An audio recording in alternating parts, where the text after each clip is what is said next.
Sounds of revival. Joshua chapter 6, verse 1. Now Jericho was securely shut up because the children of Israel, none went in, none came out. And the Lord said to Joshua, see, I have given Jericho into your hands, its kings and all the mighty men of valor. Thank you, guys. I have given it to you, and you shall march around the city, all ye men of war, and you shall go around it the city once, and this you're going to do 6 days. Everybody say one time, 6 days. And in verse 4, the seven priests, this is God saying, and the seven priests are going to blow the trumpets of ram's horns before the ark. But on the seventh day, you're going to march around the city 7 times, and the priest will blow the trumpets. And it shall come to pass, everybody say come to pass, that when you make a long blast, when you worship with the ram's horn, and when you hear the sound of the trumpet, that the people will shout with a great shout. You see, they did that in church way back when. And you're going to shout with a great shout. Then the wall, listen now, then the wall of the city will do what? Woo! When you shout, the shout by itself will cause the wall of your adversary to do what? When you shout, there's a reason the preacher and the worship team and elders and deacons and leaders, sometimes we say to you, shout unto God with a voice of triumph, because what you're fighting against, follow me guys, what you're fighting against,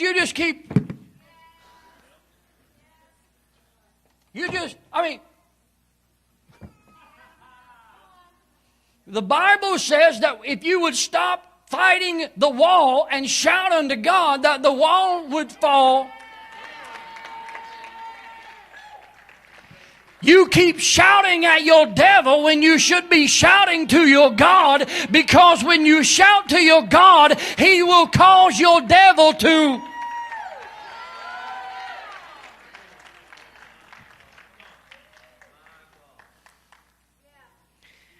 We didn't even receive an offering. And the people shall go up, everyone straight for himself. Then Joshua the son of Nun called the priests, and he said to them, take the ark of the covenant, the presence of the Lord, and the 7 priests bear 7 trumpets of horns before the ark of the Lord. Then he said to the people, proceed and march around the city, and let him who is armed advance before the ark of the Lord. Look at verse number 10. Now Joshua had commanded the people, saying, you shall not shout or make any noise with your voice, nor shall a word proceed out of your mouth. I like verse 10. Until the day that I say to you, shout. In other words, keep your mouths quiet until I tell you to shout. But when I say shout, shout.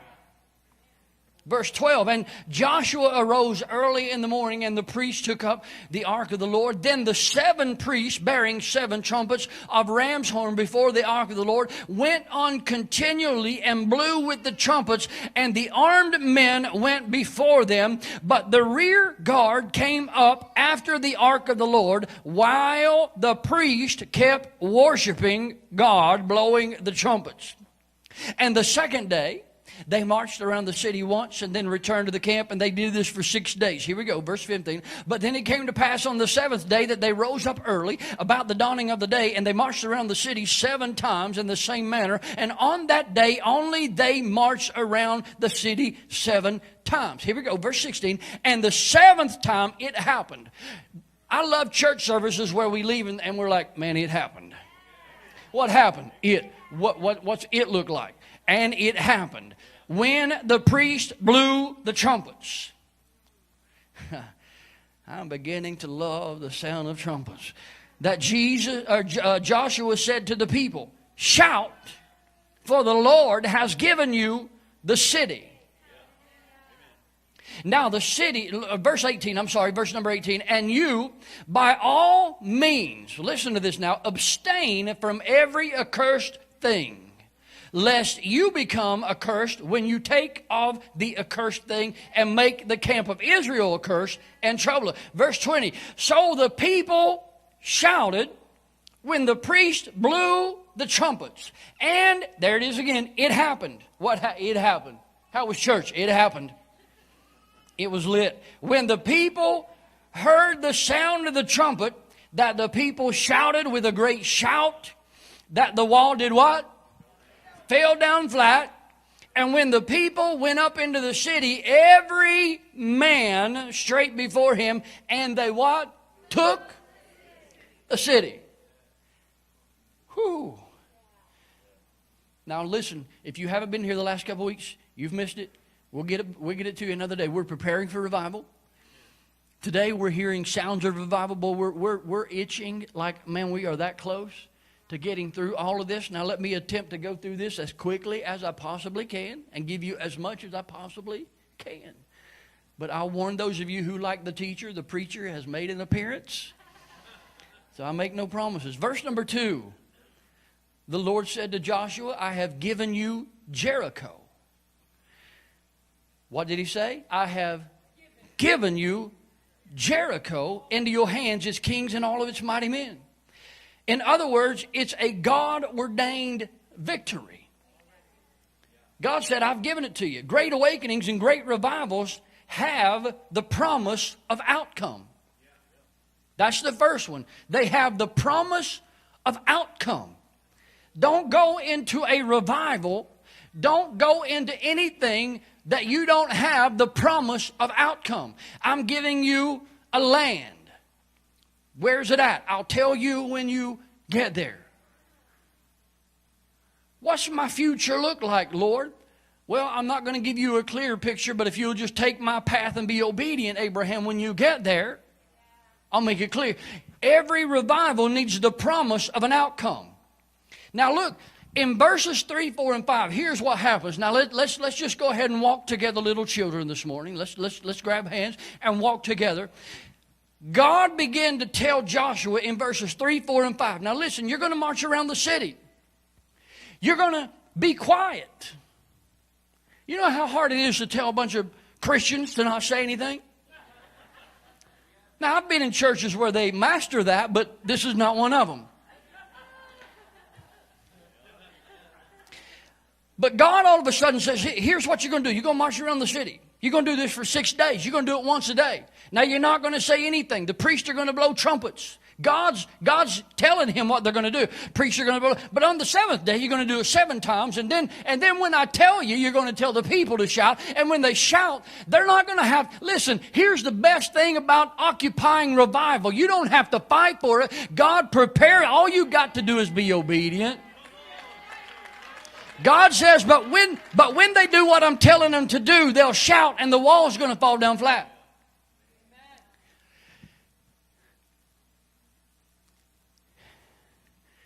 So what if in church, I got to pause just for a minute. What if in church, God were to say, hey, you can obtain victory, but I want you to run around the sanctuary 7 times.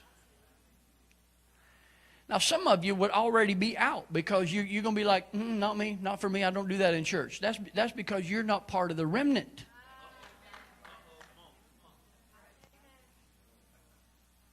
You love God, just not enough to do what he's telling you to do, even if it seems like it's embarrassing. But you see, 1 Corinthians 1:27 says God has chosen the foolish things of the world to put to shame the wise things. Sometimes God will ask you, quite frankly, more often than not, he will ask you to look a fool.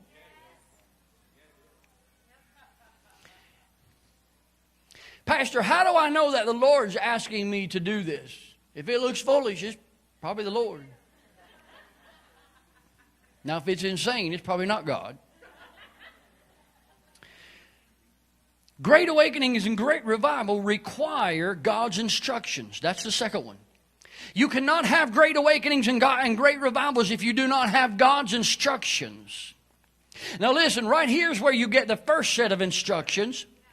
But for every movement of God, every pastor, every leader in a church who's following a pastoral vision, because the vision does not come from the bottom up, it comes from the top down. But if you're listening, God has given instructions to the men and women of God. Verses 3, 4, and 5 was God saying, hey Joshua, here's what you've got to do. Now what happens if you don't do what God tells you to do? You don't have success. Every revival needs God's instructions. Let me just keep moving because we got some good stuff here.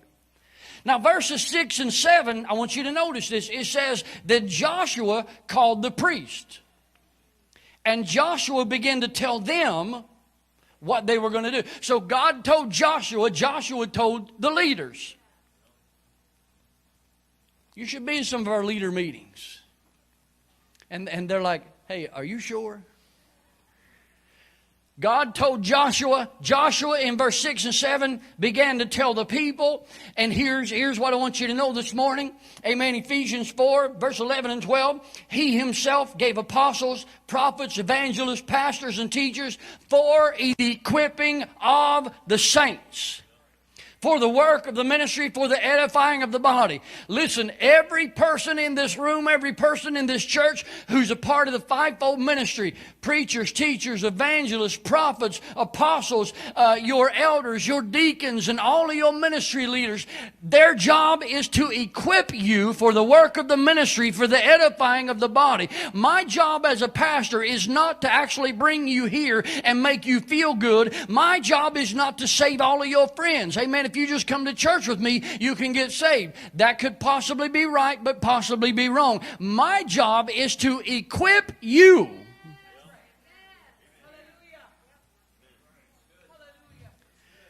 The fivefold ministry in this church, their job, their mission, their commission is to equip the saints. We are supposed to equip you so that you can go out and be the ecclesia and change the world.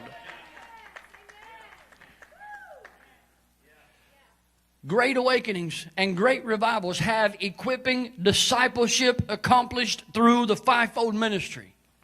You will not see great revivals and great awakenings happen in churches where there is no discipleship.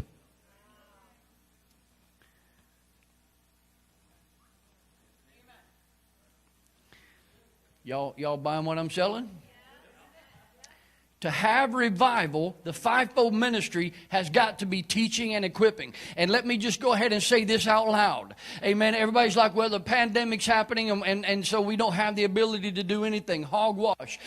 It doesn't say that the fivefold ministry can only disciple in this building. The fivefold ministry needs to constantly be calling, texting, messaging, having lunch, sitting down with the young men and women, the old men and women of God, and discipling them for the very next thing and the key. You see, because we're not building Covenant Church in this revival. We're building the kingdom.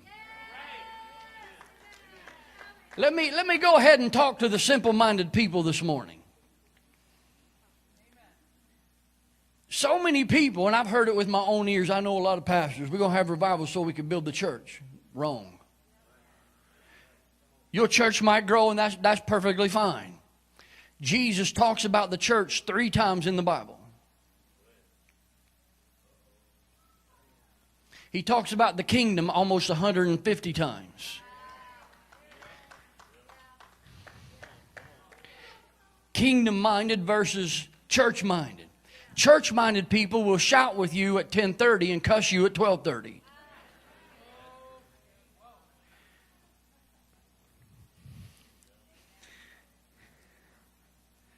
That's church-minded people. Kingdom-minded people will shout with you at 10:30.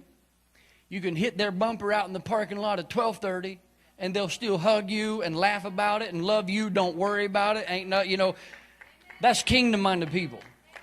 Kingdom, church-minded people come to church and shout and have a good time. Church-minded people, though, they go home, and 3 minutes after they get home can't tell you what the sermon was about.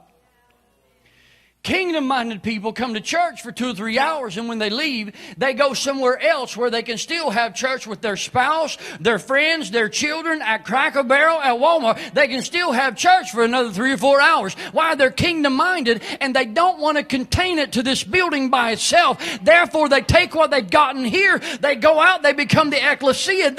Hey, did you see what was happening at Walmart? What kind of stupid stuff at Walmart? No, not stupid stuff. You had 13 of your parishioners having revival at Walmart. Amen. Kingdom-minded people. Church-minded, I got to move on. Church-minded people will see a revival happening in the aisle of Walmart and act like, man, I hope they don't see me. That's church-minded people. Kingdom-minded people is like, I know they didn't see me, but I'm going to go over there and be a part of that anyway. Clean up on aisle 4.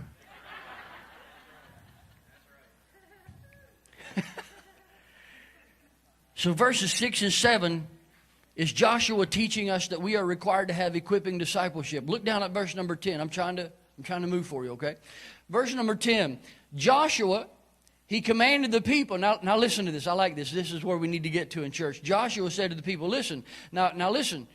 I don't want you to shout. I don't want you to make a noise until I tell you. You need to be quiet until I tell you.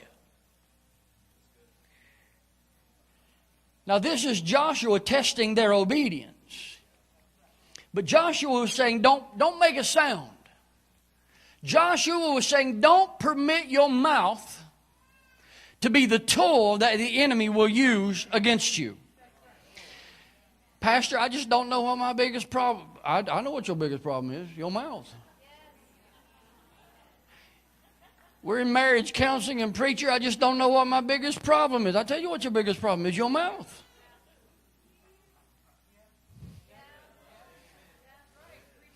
I don't know what's wrong with my kids, your mouth. My husband just don't talk to me anymore. I wouldn't either, your mouth.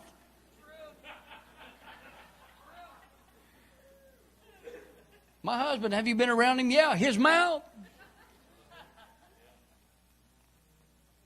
Do you follow me on Facebook? No, your mouth. I said this yesterday. Here's another break. I'm allowed to take a break. I said this yesterday. Maybe I'll post this. I don't know. What if the church decided today that they were going to post as much about Jesus as they do about politics or themselves? How much of the gospel would be preached today if you said to yourself, every time I post a picture of myself, I got to post a picture of Jesus. Every time I post something about politics, I got to post something about Jesus.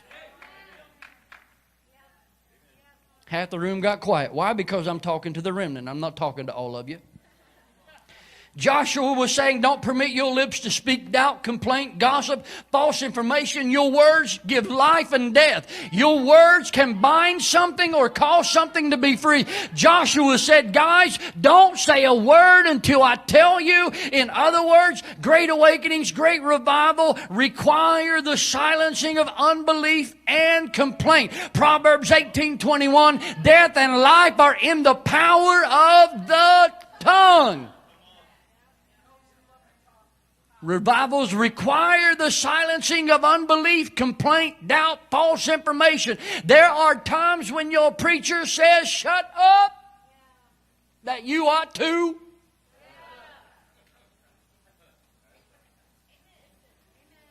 There's a reason sometimes we ask you to do things differently, to not say that, don't post that, etc., etc. Why? Because Joshua was saying this, don't mimic, don't repeat the mistake your parents made.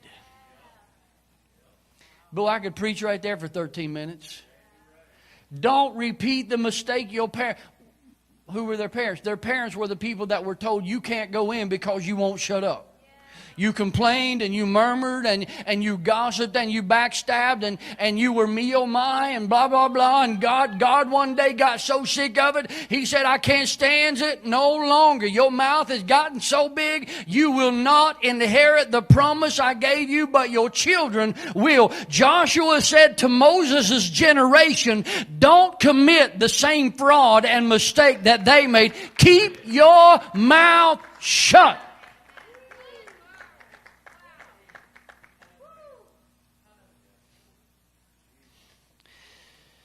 Got to keep moving. I'd love to stay there. Got to keep moving. Verse number 12. I'm going as quick as I can. And Joshua rose early in the morning. And the priest took up what? The ark of the Lord. We're just doing a really quick pit stop right here at verse number 12. They took this is where it tells us that great revivals require the continued presence of the Lord. You don't just need the presence of the Lord at the beginning of your revival. You need it at every step of the way. Them carrying the ark of the Lord was the continued presence of the Lord. Okay, now verse 13. Here we go. Man, I feel like I'm doing pretty good. Verse 13.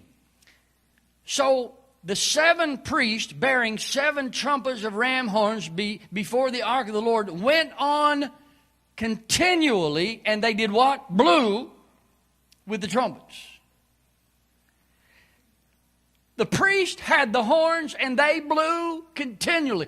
The people weren't saying a word. The only sound you heard was the sound of trumpets. Why is that so important? Boy, there's stuff in here I don't have time to preach to you today. But there'll be another day that we'll hear the sound of trumpets. Whew.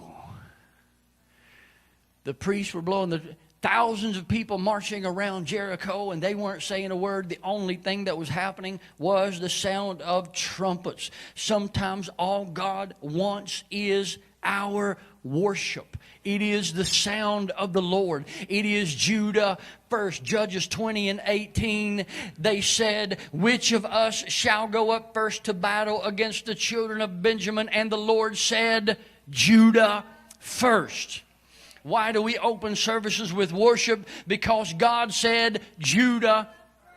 Every great awakening, every great revival must have the offering of praise and worship. You cannot get to the presence of God without coming before Him without praise and without worship. There's a reason God said, have all of the priests blowing the trumpets. Amen. You will not gain a victory without the sound of worship. That's why we say so many times, let the worshipers arise. Amen. That's why we invite you to come up around the front. That's why sometimes if we're in church and we feel like we haven't given God our best, we'll keep singing. Why? Before He wants your supplication,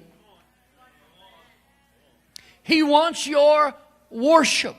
Judah, God, who do you want to go first? Judah first. Lord, how should I go into battle? Through worship. Enter into His gates with thanksgiving, into His courts with praise. It doesn't say enter in with supplication. It does say make your supplication known to God. But I don't go in through His doors. How many of y'all have that family member that whenever the door swings open, they start complaining? Don't ask me about how my day was. I'll just tell you how my day was. No. Come into His gates with thanksgiving, into His courts with.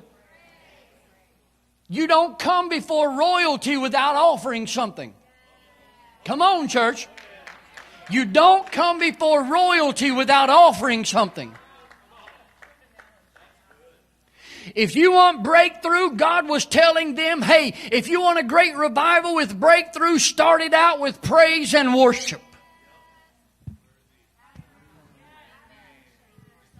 And then people wonder, why is it so important for me whenever I'm in church or in my car? Why is it so? Why do they want me to sing or clap or do? Why do they want me to do something? Because that is you giving offering to God, allowing breakthrough to happen in your life. And that, listen, we know that you can't get to His presence until you give Him something.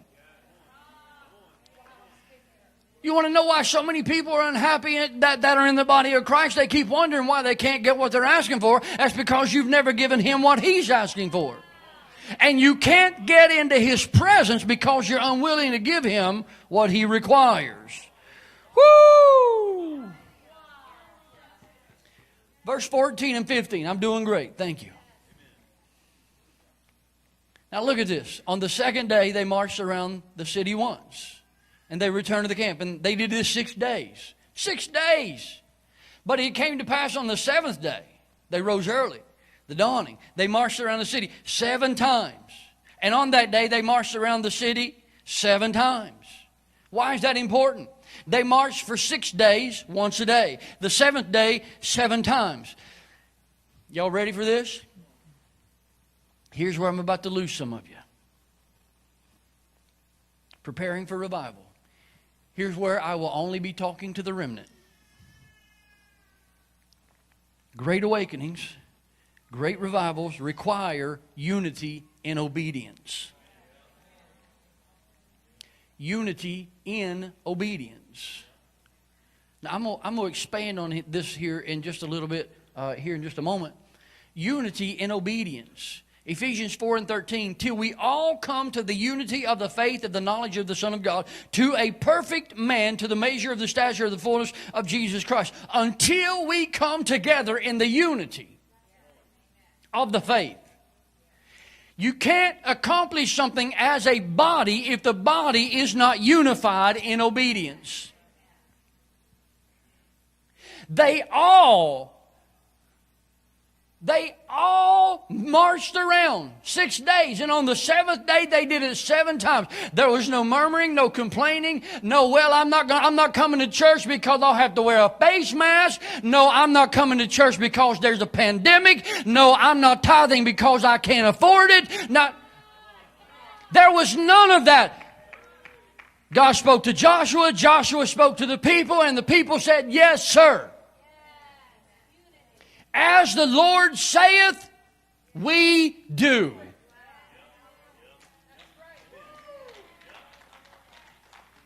There was nobody saying, well, that's just asking too much. There was no gossiping. There was no cliques. There was no big eyes and little U's. There was unity in obedience. You will not obtain revival without unity in obedience.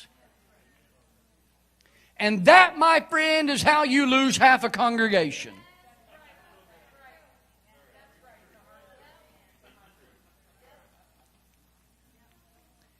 How, preacher, do you lose a congregation right there? Because I've said it before. I said it at the 9 o'clock service right before Brother Little preached. I am beyond the days of understanding how 20% of a congregation does everything for the church. I am beyond understanding how 20% of the body of Christ does everything, and then 100% of the body of Christ expects to be blessed because 20% did the work.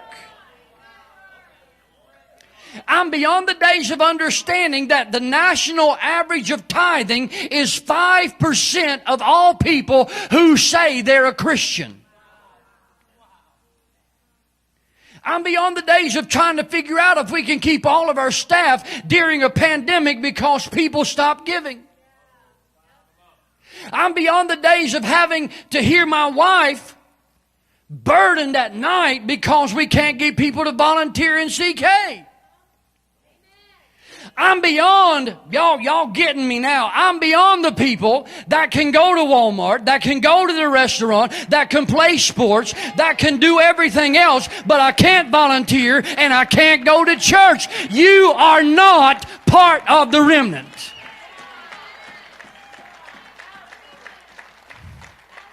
You don't like it? 304-367-9613. Call me and explain to me how you expect to quit everything on God, but you still expect to be blessed of God.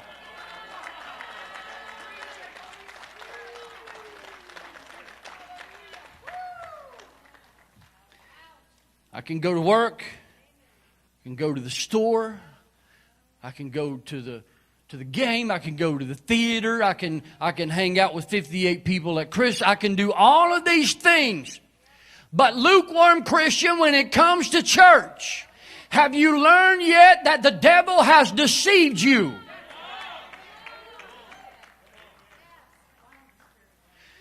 If you have said to yourself, church is the one thing I can cut out, you are in fact lukewarm. You are in fact going to split hell wide open unless you confess Oh, he did.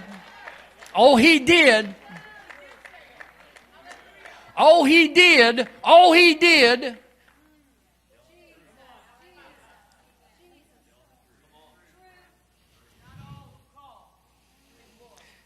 Lord, Lord, did we not go to church in your name? Did we not give $4 in your name? Depart from me, I never knew you.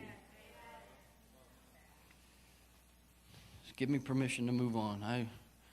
Where am I at? I'm in verse 14 and 15. Okay, I did that one. Great.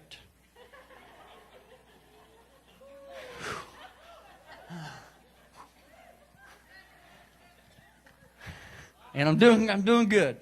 Verse 16. And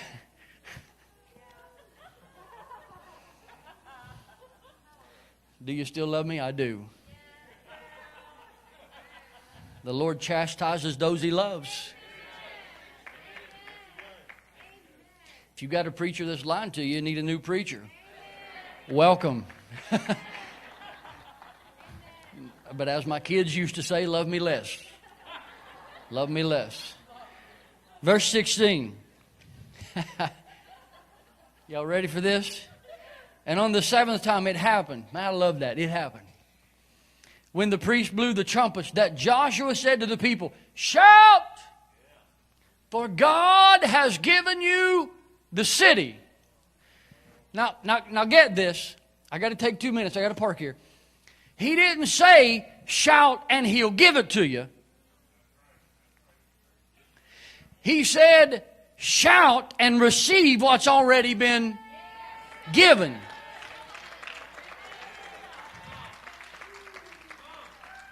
Hey guys, shout, for God has given you the city.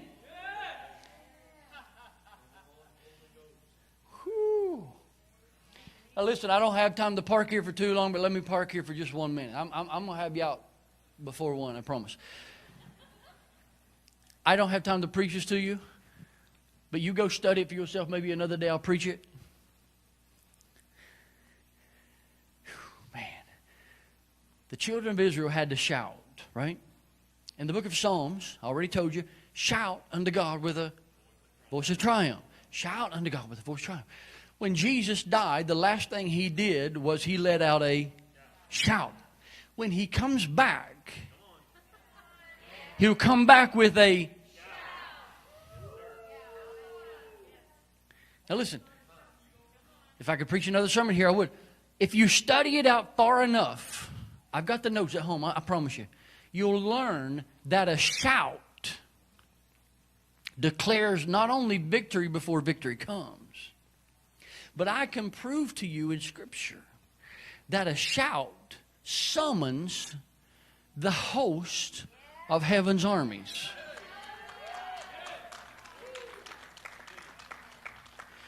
When Jesus was dying, the last thing He did was a shout. In other words, the angels had been spoken. And the Bible does tell you that at your words, you command, you tell angels to go and they go. Does the Bible say that?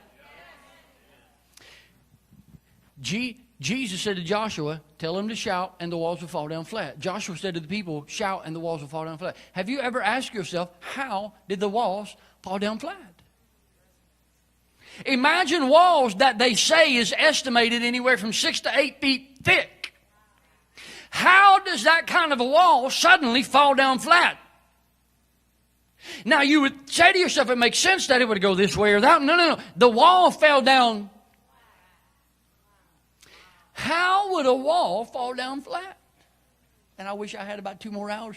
Here's how a wall falls down flat. When the people of God shout, someone comes from heaven, stands on top of a wall,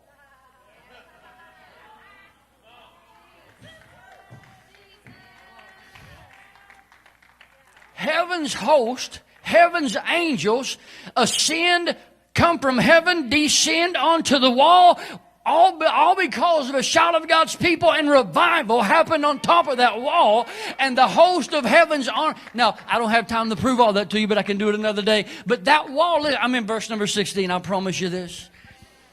Shout, great awakenings. Now listen, great revivals, great awakenings need a unified declaration of faith. Job 22:28, you shall also declare a thing, and it shall be established for you. You shall declare a thing. Revival, prepare for revival. Here we're getting into the sound. What does revival sound like? It sounds like a bunch of people getting in a room and going, hey!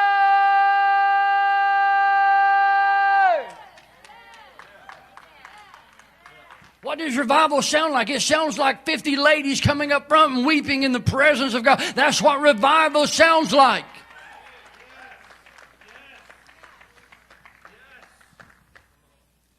But when the sound here matches the sound there,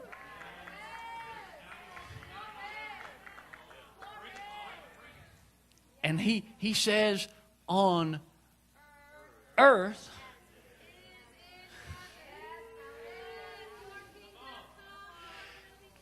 you see, man, I'm trying. The two can only connect. I wish I had time to explain this one too. The two can only connect when the vibrations of the sounds are the same.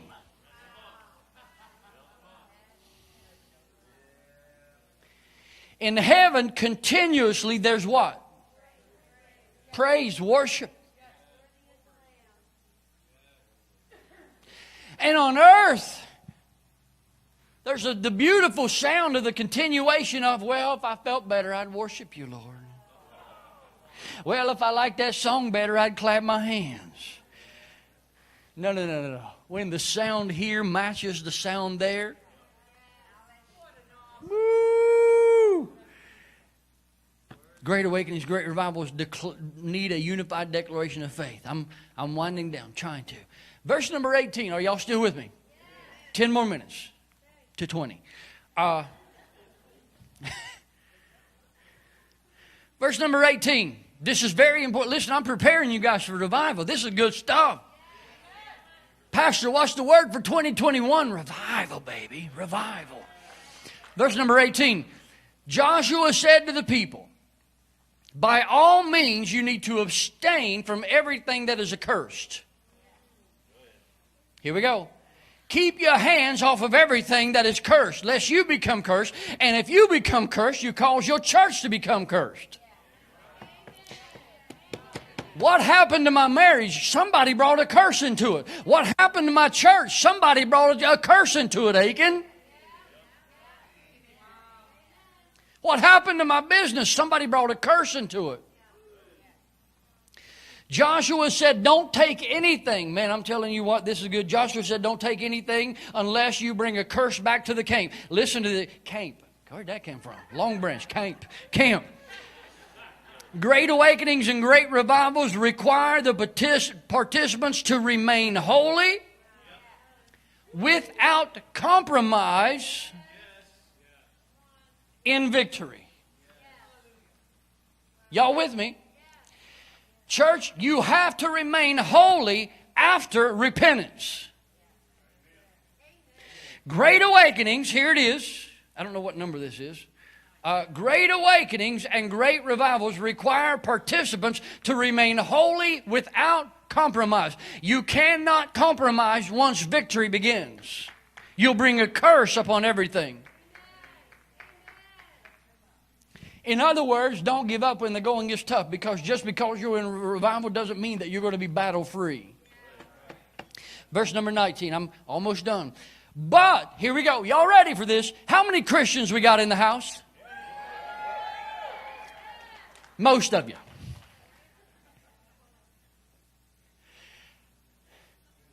Don't shout. How many obedient, faithful Christians we got in the house?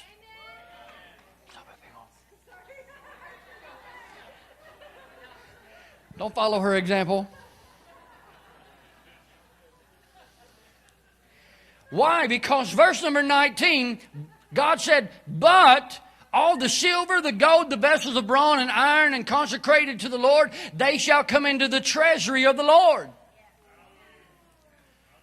Why would verse number 19, put that one up there for me, guys. Why would verse number 19 say that everything, now listen, don't take anything that's a curse, but everything that's not cursed, the silver, the gold, the bronze, the iron, consecrated to the Lord, they shall come. What does that mean?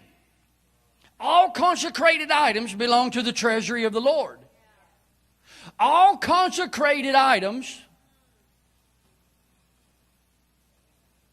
great awakenings, I got to move. Great awakenings, great revivals require first fruits.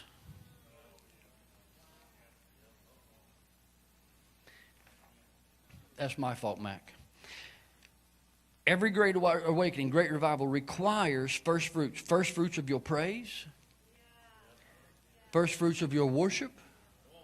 First fruits of your time. First fruits of your spoils. First fruits of your finances.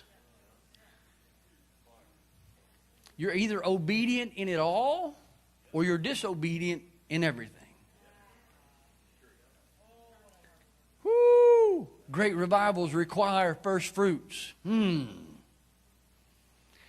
earlier whenever I said, and that's how you lose half a congregation? We just did it again. And that's how you lose a congregation.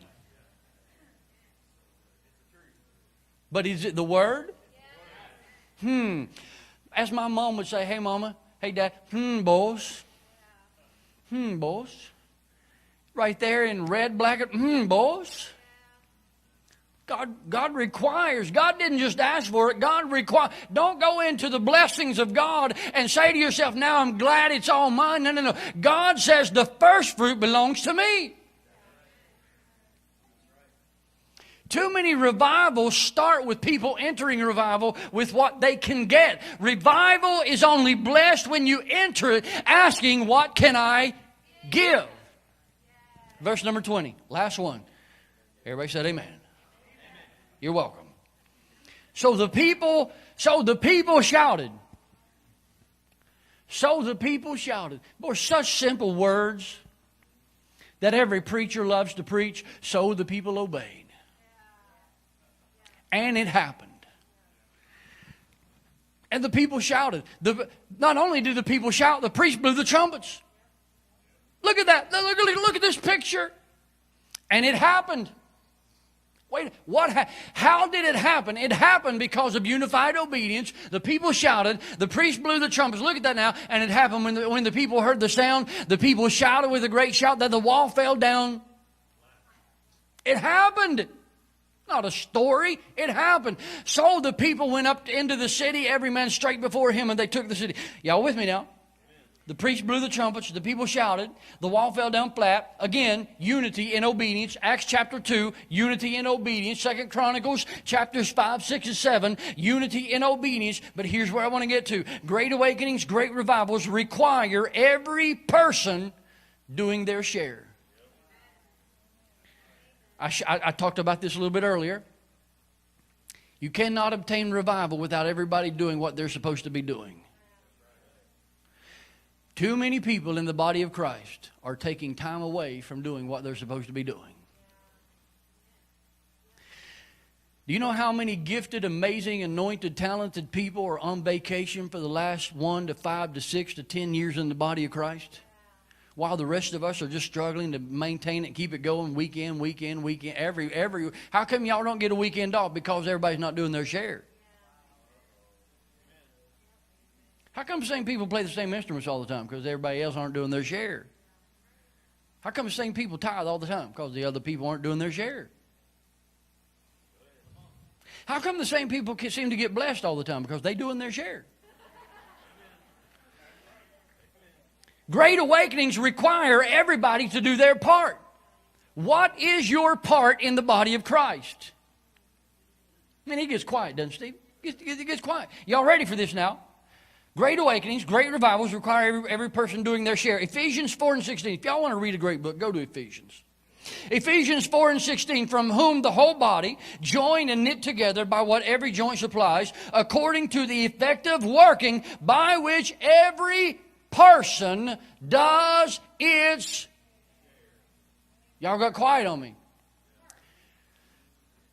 Ephesians 4 and 16, after he had given the fivefold ministry, after the equipping of the body for the work of the ministry, for the edifying of the saints, till we all come to the unity of the faith. Y'all remember that? The whole body joined together, the whole body joined together, everything supplied according to the effective working by which every part does its share. What happens? Somebody say, what happens when everybody does their share?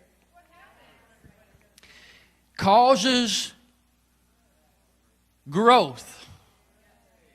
Well, look at that. Well, I just thought if the preacher preached better, we'd have growth. No. But oddly enough, some of the biggest churches in America have some of the worst preaching you'd ever hear in your life. Somebody say amen. Amen. You ever watch them on TV? I'm like, dear God. Who would sit for 45 minutes and listen to that? It's like, wait a minute, 13,000 people.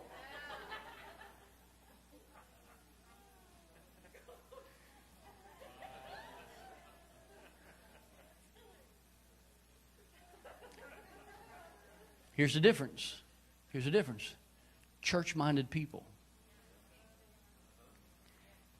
Kingdom-minded people will go out and see 3,000 saved and then not declare to them, you need to become members of our church. You can come. We'd love to have you. But that's not the point. But if everybody, listen to me, if every one of you will do your part, automatically growth happens in the body of Christ. Automatically. I'd love to stay there. I got to move. But wouldn't you like to see growth in the body of Christ? Do your part. What is your part? I don't have time, people.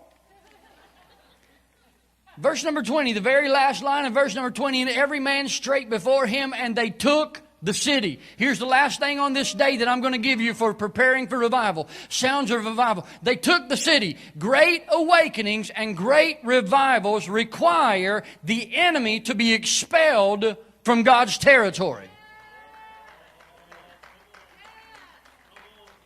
Here's the last thing I have for you. Get ready to go home, I promise you. Here's the last thing I have for you. Just leave that up there. I'm going to refer to it again. 2 Chronicles 7:14. If my people who are called by my name will humble themselves, pray, seek my face, turn from their wicked ways, I'll hear from heaven, forgive their sins, and I will heal their land. Y'all remember that? He's saying, I will heal their territory. God is all about territory. Y'all don't know that, do you? God is about territory.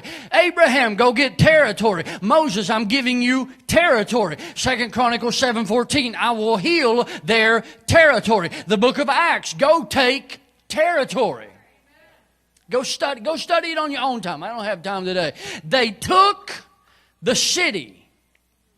Revivals require the people of God to retake territory that we've given up.